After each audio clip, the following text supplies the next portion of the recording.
Wisconsin's coach, Luke Fickell, is clearly feeling the heat after a devastating loss to Ohio State, a game where the Badgers were completely shut out. It's a tough pill to swallow, especially when you're facing a team that Fickell himself calls one of the best he's ever prepared for. But what exactly went wrong? Let's dive in.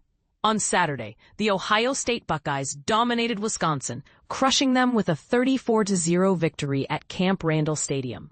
This wasn't just any loss. It was the Badgers' second consecutive shutout. Fickell, whose position is becoming increasingly precarious with each defeat, expressed his deep disappointment with the offense's performance.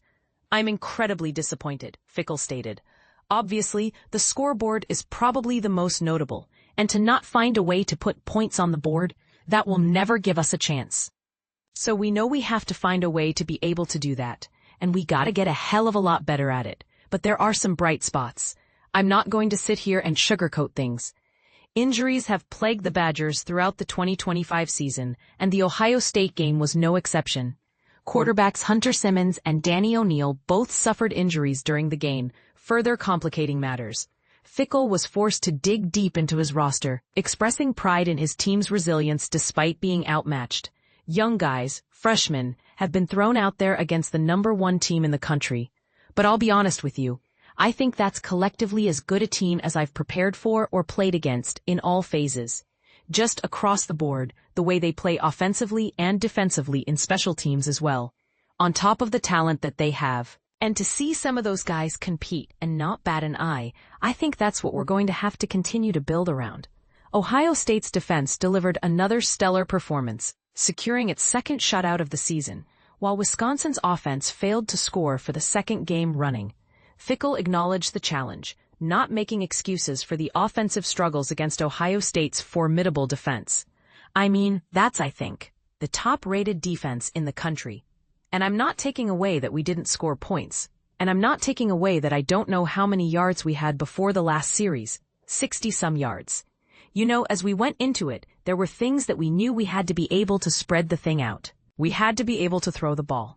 And some of those short passes, like we did in the second series, they got picked off. But here's where it gets controversial. While Fickell's offense struggled, he also had to contend with Ohio State's explosive passing attack.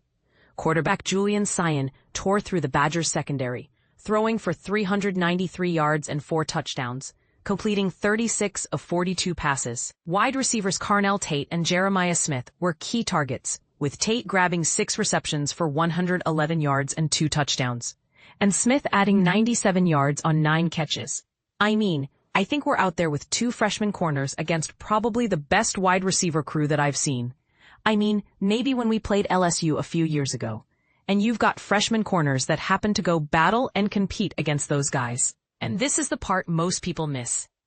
Things don't get any easier for Wisconsin. They're heading to #8 Oregon next week.